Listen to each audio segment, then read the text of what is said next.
ಪ್ರಿಯ ವೀಕ್ಷಕರೇ, ರಾಜಕೀಯ ರಾಜಕಾರಣಿಗಳು, ದೇಶ, ಕೇಂದ್ರ, ರಾಜ್ಯ, ಕ್ಷೇತ್ರ, ಹೋರಾಟ, ಸಮಾಜ ಸೇವೆ, ಸತ್ಯ, ಶ್ರದ್ಧೆ, ನಿಷ್ಠೆ, ಸ್ನೇಹ, ಸ್ಪಂದನೆ, ಕಾಳಜಿ, ಆದರ್ಶ, ಸ್ವಾಭಿಮಾನ, ಆಸಕ್ತಿ, ಆಲೋಚನೆ, ಆತ್ಮವಿಶ್ವಾಸ, ಪ್ರಾಮಾಣಿಕತೆ, ದಕ್ಷತೆ, ವ್ಯವಸ್ಥೆ, ಅವ್ಯವಸ್ಥೆ, ಚಿಂತನೆ, ಅಭಿವೃದ್ಧಿ, ನಡೆ, ನುಡಿ, ಏಳು ಬೀಳು, ಭೂತ, ವರ್ತಮಾನ, ಭವಿಷ್ಯ. ಇವೆಲ್ಲ ಮಹತ್ವಪೂರ್ಣ ರಾಜಕೀಯದ ವಿಷಯಗಳೊಂದಿಗೆ ನಿಮ್ಮೆಲ್ಲರ ಸಮ್ಮುಖದಲ್ಲಿ ನಮ್ಮ ದೇಶದ ಒಂದು ಕ್ಷೇತ್ರದ ಜನ ಪ್ರತಿನಿಧಿಯ, ಜನ ನಾಯಕರ ರಾಜಕೀಯತರ ಜೀವನ ಮತ್ತು ಅವರ ಒಂದು ಉನ್ನತ ಸಾಮಾಜಿಕ ವ್ಯವಸ್ಥೆಗಾಗಿ ಪಡೆದಿರುವಂತಹ ಹಾಗೂ ಪಡೆಯುತ್ತಿರುವಂತಹ ಶ್ರಮ ಮತ್ತು ಅವರ ಕೆಲಸವನ್ನು ಪರಿಗಣಿಸಿ ತಮ್ಮೆಲ್ಲರ ಮುಂದೆ ತರುವುದೇ ನಮ್ಮ ನ್ಯಾಷನಲ್ ಪೊಲಿಟಿಷಿಯನ್ಸ್ ಇನ್ ಇಂಡಿಯಾ.com ಸೋಷಿಯಲ್ ಮೀಡಿಯಾದ ಮೂಲ ಉದ್ದೇಶ. ನಮ್ಮ ಇವತ್ತಿನ ವಿಶೇಷವಾದ ಸಂದರ್ಶನದಲ್ಲಿ ನಮ್ಮ ಜೊತೆ ಇದ್ದಾರೆ ಬೆಂಗಳೂರು ನಗರ ಜಿಲ್ಲೆಯ ಆನೇಕಲ್ ವಿಧಾನಸಭಾ ಮತಕ್ಷೇತ್ರದ ಯಮರೆ ಗ್ರಾಮ ಪಂಚಾಯಿತಿಯ ಹಾಲಿ ಸದಸ್ಯರು ಹಾಗೂ ಸರಿಸುಮಾರು ಒಂದು 20 ವರ್ಷಗಳಿಂದ ನಿರಂತರ ಸಮಾಜ ಸೇವೆಗಳನ್ನು ಕೂಡ ಮಾಡ್ಕೊಂಡು ಬಂದಿದ್ದಾರೆ ಈ ಭಾಗದಲ್ಲಿ. ಮತ್ತೆ ಭಾರತೀಯ ಜನತಾ ಪಕ್ಷದ ಈ ಭಾಗದ ಮುಖಂಡರಾದ ಸನ್ಮಾನ್ಯ ಶ್ರೀ ಟಿ.ವಿ. ಚಂದ್ರಶೇಖರ್ ಸರ್ ಅವರು ನಮ್ಮ ಉಪಸ್ಥಿತಿಯಲ್ಲಿದ್ದಾರೆ. ಇವರಿಗೆ ನಮ್ಮ ಪೊಲಿಟಿಷಿಯನ್ಸ್ ಇನ್ ಇಂಡಿಯಾ.com ಸೋಷಿಯಲ್ ಮೀಡಿಯಾ ಪರವಾಗಿ ಸರ್ ಹಾರ್ದಿಕವಾದ ಸ್ವಾಗತ. ಸರ್ ನಮಸ್ತೆ. ನಮಸ್ಕಾರ ಸರ್, ನಮ್ಮ ಒಂದು ಮಾತುಗಳು ಪ್ರಾರಂಭಕ್ಕಿಂತ ಮುಂಚೆ ನಿಮ್ಮ ಒಂದು ಸಣ್ಣ ಕಿರು ಪರಿಚಯ ಕೊಡಿ ಸರ್ ನಮ್ಮ ಒಂದು ವೀಕ್ಷಕರ. ಎಲ್ಲರಿಗೂ ನಮಸ್ಕಾರ. ನಾನು ಟಿ.ವಿ. ಚಂದ್ರಶೇಖರ್, ತಿರುಚೌರ್ದೇನಹಳ್ಳಿ, ಯಮರೆ ಗ್ರಾಮ ಪಂಚಾಯತಿ ಸದಸ್ಯ. ಸರ್, ತಾವು ಈ ಒಂದು ರಾಜಕೀಯ ವ್ಯವಸ್ಥೆಗೆ ಯಾವಾಗ ಮತ್ತು ಹೇಗೆ ಪಾದಾರ್ಪಣೆ ಮಾಡಿದ್ರಿ ಸರ್? ನಾನು ಸುಮಾರು ಒಂದು 20 ವರ್ಷ ಪಾದಾರ್ಪಣೆ ಮಾಡಿದೆ. 20 ವರ್ಷ ಆಯಿತು ಪಾದಾರ್ಪಣೆ ಮಾಡಿ. ಅವಾಗಿಂದ ಸಕ್ರಿಯವಾಗಿ ರಾಜಕೀಯದಲ್ಲೇ ಇದ್ದೆ. ಸರ್, ತಾವು ಈ ಒಂದು ರಾಜಕೀಯ ವ್ಯವಸ್ಥೆಗೆ ಬರಬೇಕಾದ್ರೆ ನಿಮಗೆ ಪ್ರೋತ್ಸಾಹಿಸಿದ ಗುರುಗಳು ಅಂದ್ರೆ, ರಾಜಕೀಯವಾಗಿ ಆದರ್ಶ ಗುರುಗಳು ಅಂದ್ರೆ ನೀವು ಯಾರ ಹೆಸರನ್ನು ತಗೊಳಕ್ ಇಷ್ಟಪಡ್ತೀರಾ ಸರ್? ನಮ್ಮ ಜಿಲ್ಲಾ ಉಪಾಧ್ಯಕ್ಷರಾದ ಕೆ.ವಿ. ಶಿವಪ್ಪನವರು, MP, ಇದು ಸೆಂಟ್ರಲ್ ಮಿನಿಸ್ಟರ್ ಆದಂತ ಮಾಜಿ ಸೆಂಟ್ರಲ್ ಮಿನಿಸ್ಟರ್ ಆದಂತ ನಾರಾಯಣ ಸ್ವಾಮಿ ಅವರು, ನಮ್ಮ ಇನ್ನ ಹಿರಿಯ ಭದ್ರಣ್ಣ, ಮಾಜಿ ಅಧ್ಯಕ್ಷರು ಭದ್ರಣ್ಣ, ಮುತ್ತಾರ ಭದ್ರಣ್ಣ ಅವರು, ಇವರೆಲ್ಲ ನಮ್ಮ ಗುರುಗಳು. ಸರ್, ಈ ಒಂದು ರಾಜಕೀಯ ವ್ಯವಸ್ಥೆಗೆ ತಾವು ಈ ಒಂದು ಗ್ರಾಮ ಪಂಚಾಯಿತಿಯಲ್ಲಿ 3.5 ವರ್ಷ ಆಗಿದೆ ಸರ್ ಅವಧಿ ಒಂದು ಸದಸ್ಯರಾಗಿ. ಲಾಸ್ಟ್ ಟರ್ಮ್ ನಿಮ್ಮ ಒಂದು ಮನೆಯವರಾದ ಶಶಿಕಲಾ ಚಂದ್ರಶೇಖರ್ಗೂ ಕೂಡ ನಿಮ್ಮ ಮನೆಯವರಿಗೆ ಒಂದು ಅವಕಾಶ ಮಾಡಿಕೊಟ್ಟಿದ್ರು, ಅಧ್ಯಕ್ಷರಾಗಕ್ಕೂ ಒಂದು ಅವಕಾಶ ಮಾಡಿ. ಸರ್, ಇಲ್ಲಿ ಜನ ನಿಮ್ಮನ್ನು ಕೇಳದೆ ಮೂಲಭೂತ ಸೌಕರ್ಯ ಸರ್, ಒಂದು ಮೆಂಬರಿಗೆ ತಾವು ಮೂಲಭೂತ ಸೌಕರ್ಯಕ್ಕೆ ಯಾವ ರೀತಿ ಒತ್ತು ಕೊಟ್ಟಿದ್ದಾರೆ ಸರ್ ಈ ಒಂದು 2 ಅವಧಿಯಲ್ಲಿ? ನಾನು 2014ರಲ್ಲಿ ನಮ್ಮ ಶಶಿಕಲಾ ಚಂದ್ರಶೇಖರ್ ಅವರು ಮೊದಲು ಸದಸ್ಯರಾಗಿದ್ರು. ಅವರು 5 ವರ್ಷ ಪೂರ್ಣ ಮಾಡಿದ್ರು. 1 ವರ್ಷ ಅವರು ಅಧ್ಯಕ್ಷರಾಗಿದ್ರು. ಅವಾಗಿಂದ ಇವಾಗಿನವರೆಗೂ ನಾವು ಜನಗಳಿಗೆ ಸ್ಪಂದನೆ ಮಾಡಿ ಮೂಲಭೂತ ಸೌಕರ್ಯಗಳನ್ನ ಕೊಡ್ತಾನೆ ಇದ್ವಿ. ಏನು ನಮ್ಮ ಪಂಚಾಯತಿಂದ ಏನು ಅನುದಾನ ಬರ್ತಾ ಇತ್ತು, ಚರಂಡಿ ಆಗಿರ್ಬೋದು, ರೋಡ್ ಆಗಿರ್ಬೋದು, ಬೀದಿ ದೀಪ ಆಗಿರ್ಬೋದು, ಮೂಲಭೂತ ಸೌಕರ್ಯಗಳನ್ನ ಏನು ಜನಗಳ ಮನೆ ಹತ್ರ ಹೋಗಿ ನಾವು ಕೆಲಸ ಮಾಡ್ಕೊಂಡು ಬಂದಿದ್ವಿ ಇದುವರೆಗೂ. ನಾನು ಇವಾಗ ಸದಸ್ಯನಾಗಿದ್ದೀನಿ.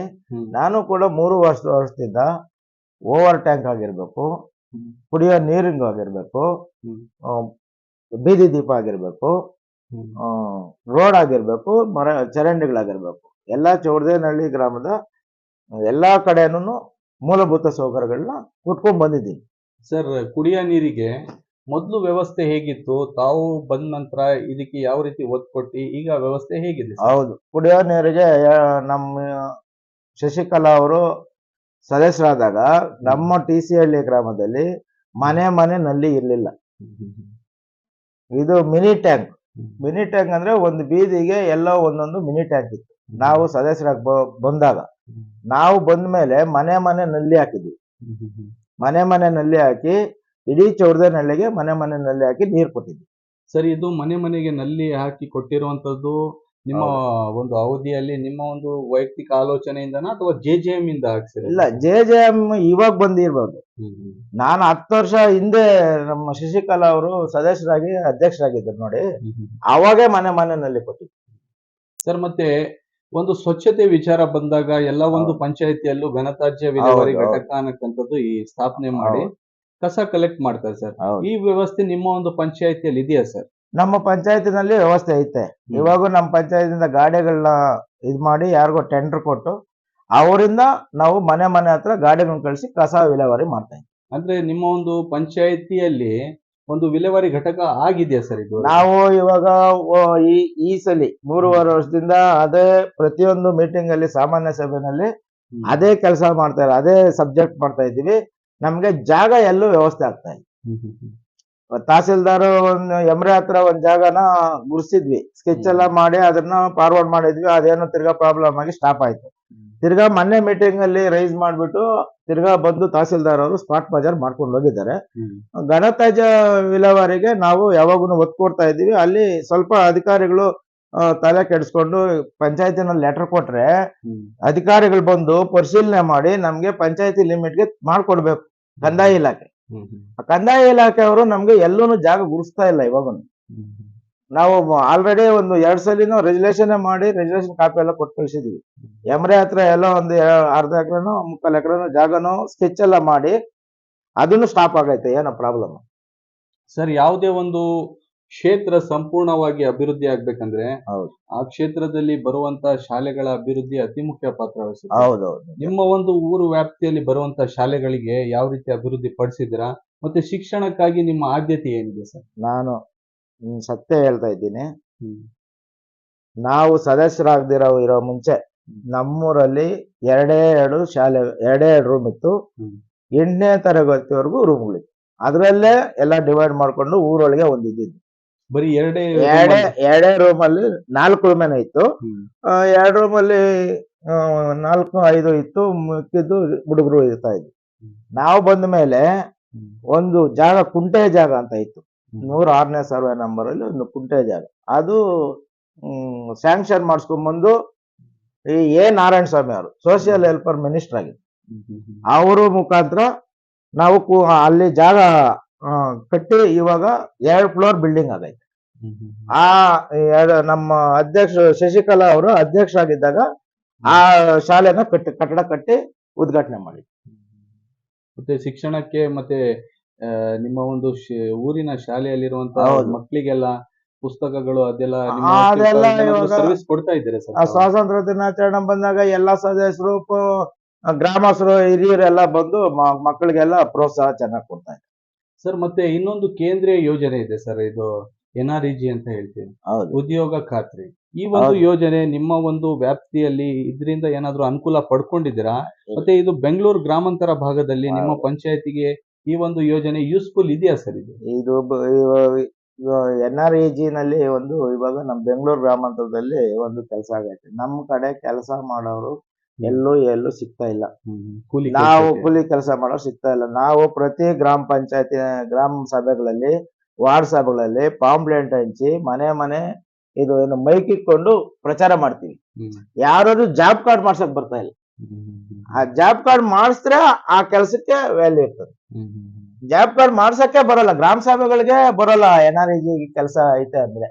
ಯಾಕೆ ಸರ್? ಇದಕ್ಕೆ ಕಾರಣ ಏನು ಸರ್? ಇಲ್ಲಿ ಎಲ್ಲ ಸ್ವಲ್ಪ ಡೆವಲಪ್ಮೆಂಟ್ ಏರಿಯಾ ಇದೆ. ಬೆಂಗಳೂರು ಡಿಸ್ಟಿಕ್ ಅಲ್ಲ, ರೂರಲ್ ಏರಿಯಾ, ಸ್ವಲ್ಪ ಡೆವಲಪ್ಮೆಂಟ್ ಏರಿಯಾ. ಅದಕ್ಕೆ ಅವ್ರವ್ರದ್ದೇ ಕೆಲಸಗಳಿಗೆ ಹೋಗ್ಬಿಟ್ಟಿರ್ತಾರೆ. ಇದರಲ್ಲಿ ಸಿಗುವಂತದ್ದು ಏನು ಅವರಿಗೆ ದುಡ್ಡು ಸಿಗತ್ತೆ, ಅದು ಯೂಸ್ಫುಲ್ ಇಲ್ಲ ಅಂತ ಯೋಚನೆ ಮಾಡ್ತೀವಿ. ಇಲ್ಲಿ ನಮ್ಮ ಪಂಚಾಯತಿ ಲಿಮಿಟ್ ಅಲ್ಲಿ ಅದು ಯೂಸ್ಫುಲ್ ಆಗ್ತಾ ಇಲ್ಲ. ನಮ್ಗೆ ಗೊತ್ತಿರೋ ಸರ್, ಬೇರೆ ಪಂಚಾಯತಿಗಳಲ್ಲಿ ಆಗ್ತಾ ಇರ್ಬೋದು, ನಮ್ಮ ಪಂಚಾಯತಿನಲ್ಲಿ ಅದು ಸ್ವಲ್ಪ ಯೂಸ್ಫುಲ್ ಆಗ್ತದೆ. ಸರ್, ನಿಮ್ಮ ಭಾಗದ ರೈತರಿಗೆ ನಿಮ್ಮ ಪಂಚಾಯತಿ ಕಡೆಯಿಂದ ಏನಾದ್ರೂ ಒಂದು ಅನುಕೂಲ ಮಾಡಿಸ್ಕೊಟ್ಟಿದ್ದೀರಾ ಸರ್? ಹೌದು, ಇಂಗು ಗುಂಡಿ ಸರ್ಕಾರದಿಂದ ಬರೋ ಅನುದಾನ, ಇಂಗು ಗುಂಡಿ, ಇವಾಗ ಕುರಿ ತೊಟ್ಟಿಗಳು, ಕುರಿ ಸಡ್ಡುಗಳು ಅವೆಲ್ಲ ಬರ್ತಾರೆ. ಗ್ರಾಮ ಸಭೆಗಳಲ್ಲಿ ಅಧಿಕಾರಿಗಳು ಬರ್ತಾರೆ, ಅವರೆಲ್ಲ ಪ್ರಚಾರ ಮಾಡ್ತಾರೆ. ಯಾರ್ಯಾರು ಬೇಕಂದ್ರೆ ಅರ್ಜಿಗಳು ಹಾಕೊಂಡು ಅದರಿಂದ ಸಹಕಾರ ತಗೊಂತಾರೆ. ಸರ್, ಇಷ್ಟೆಲ್ಲ ಕೆಲಸ ಕಾಮಗಾರಿ ಈ ಒಂದು ನಿಮ್ಮ ಅವಧಿ ಹಾಗೂ ಶಶಿಕಲಾ ಮೇಡಮ್ ಅವರ ಒಂದು ಅವಧಿಯಲ್ಲಿ ಸುಮಾರು ಕೆಲಸ ಆಗಿದೆ. ಹೌದು. ಮುಂದಿನ ನಿಮ್ಮ ಒಂದು 1.5 ವರ್ಷ ಉಳಿದಿರುವಂತ ಅವಧಿಯಲ್ಲಿ ಏನೆಲ್ಲ ಆಲೋಚನೆಗಳು ಇಟ್ಕೊಂಡಿದ್ದೀರಾ ಸರ್? ನಿಮ್ಮ ಒಂದು ಊರು ಯಾವ ರೀತಿ ಅಭಿವೃದ್ಧಿ ಪಡಿಸಬೇಕು, ಮತ್ತೆ ಇನ್ನು ಏನೆಲ್ಲ ಕೆಲಸ ಕಾರ್ಯಗಳು ಬಾಕಿ ಇದೆ ಸರ್ ನಿಮ್ಮ ಒಂದು? ನಮ್ಮೂರಲ್ಲಿ ಚರಂಡಿ, ಮೋರಿ, ಬೀದಿ ದೀಪ ಎಲ್ಲ ನಮ್ದು ಆಲ್ರೆಡಿ ಮುಗ್ದೈತೆ. ಒಂದು 75% ಮುಗ್ದಿದೆ.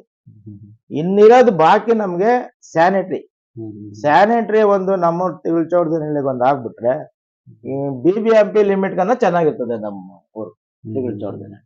ಮಿಕ್ಕಿದೆಲ್ಲ ವ್ಯವಸ್ಥೆ ಎಲ್ಲ ಸಂಪೂರ್ಣವಾಗಿ ಸರಿ ಇದೆ. 75%, 75% ಚರಂಡಿ ಆಗಿರ್ಬೋದು, ಮೋರಿ ಆಗಿರ್ಬೋದು, ರಸ್ತೆ ಆಗಿರ್ಬೋದು, ಬೀದಿ ದೀಪ ಆಗಿರ್ಬೋದು, ಆಮೇಲೆ ಐಮಾಸ್ಕ್ ಲೈಟ್ಗಳು ಹಾಕಿದೀವಿ. ಎಲ್ಲ ಏನ್ ಸೌಕರ್ಯ ಬೇಕೋ ಮೂಲಭೂತ ಸೌಕರ್ಯಗಳೆಲ್ಲ ಕೊಟ್ಟಿದ್ದೀವಿ. ಕುಡಿಯೋ ನೀರು ಮನೆ ನಲ್ಲಿಗಳು ಆಗ್ತಾ ಇದ್ದಾರೆ ಇದ್ರಲ್ಲಿ JJM ಅಲ್ಲಿ. ಅದಕ್ ಮುಂಚೆನೆ ಮನೆ ನಲ್ಲಿ ಇತ್ತು. ನಮ್ಮೂರ್ಗೇನಂತ ಸಮಸ್ಯೆ ಏನಿರಲಿಲ್ಲ. ಬೋರ್ವೆಲ್ಗಳಲ್ಲೂ ನೀರುಗಳೈತೆ, ಏನ್ ತೊಂದ್ರೆ ಇಲ್ಲ. ನಮ್ಗೆ ಬೇಕಾಗಿರೋದು ಸ್ಯಾನಿಟರಿ ಒಂದು ಬೇಕು ನಮ್ಮ ಗ್ರಾಮಕ್ಕೆ.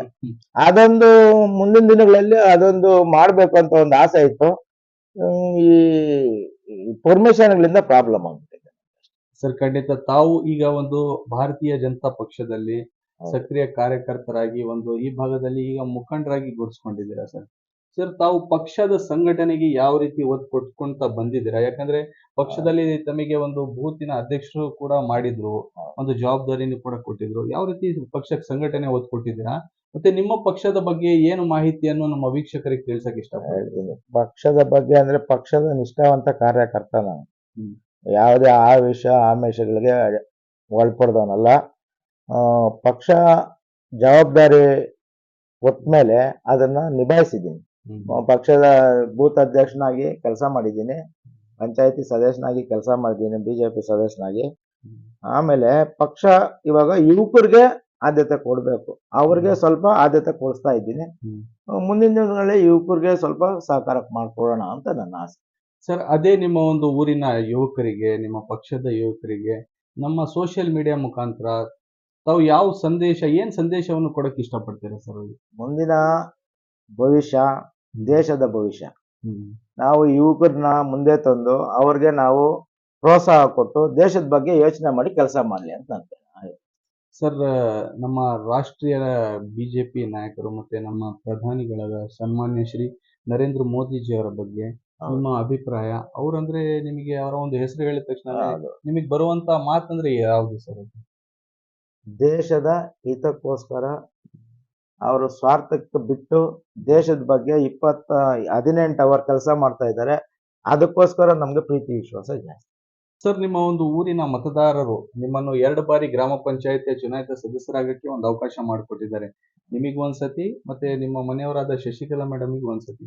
ಅವರಿಗೆ ನಮ್ಮ ಒಂದು ಸೋಷಿಯಲ್ ಮೀಡಿಯಾ ಮುಖಾಂತರ ತಾವು ಯಾವ ರೀತಿ ಕೃತಜ್ಞತೆಗಳನ್ನು ಸಲ್ಲಿಸಕ್ಕೆ ಇಷ್ಟಪಡ್ತೀರಾ ಸರ್? ಏನು ನಮ್ಮ ಗ್ರಾಮಸ್ಥರು ನಮ್ಮನ್ನು 2 ಬಾರಿ ಆಯ್ಕೆ ಮಾಡಿ ಕಳಿಸಿದಾರೋ ಜನಸೇವೆ ಮಾಡೋದಕ್ಕೆ, ಅವ್ರಿಗೆ ತುಂಬ ಹೃದಯದ ಸ್ವಾಗತವನ್ನು ಮಾಡಿ.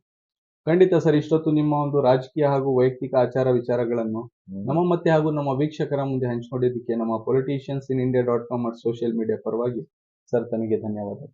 ನಮಸ್ಕಾರ. ತಾವು ಕೇಳಿದ್ರಲ್ಲ ವೀಕ್ಷಕರೇ, ನಮ್ಮ ಇವತ್ತಿನ ವಿಶೇಷವಾದ ಸಂದರ್ಶನದಲ್ಲಿದ್ರು ಬೆಂಗಳೂರು ನಗರ ಜಿಲ್ಲೆಯ ಆನೇಕಲ್ ವಿಧಾನಸಭಾ ಮತಕ್ಷೇತ್ರದ ಯಮ್ರೆ ಗ್ರಾಮ ಪಂಚಾಯಿತಿಯ ಹಾಲಿ ಸದಸ್ಯರು ಹಾಗೂ ಸುಮಾರು 20 ವರ್ಷಗಳಿಂದ ನಿರಂತರ ಸಮಾಜ ಸೇವೆಗಳನ್ನು ಮಾಡ್ಕೊಂಡು ಬಂದಿರುವಂತಹ ಈ ಭಾಗದ ಸಮಾಜ ಸೇವಕರು ಹಾಗೂ ಈ ಭಾಗದ BJP ಮುಖಂಡರಾದ ಸನ್ಮಾನ್ಯ ಶ್ರೀ TV ಚಂದ್ರಶೇಖರ್ ಸರ್ ಅವರು ಆಡಿದ ಮಾತುಗಳನ್ನು ತಾವು ಕೇಳಿದ್ರಿ. ಇವರ ಬಗ್ಗೆ ಇನ್ನಷ್ಟು ಮಾಹಿತಿಗಾಗಿ ಹಿಂದೆ ಲಾಗಿನ್ ಆಗಿ www.politiciansinIndia.com ಗೆ. ಜೈ ಹಿಂದ್, ಜೈ ಕರ್ನಾಟಕ.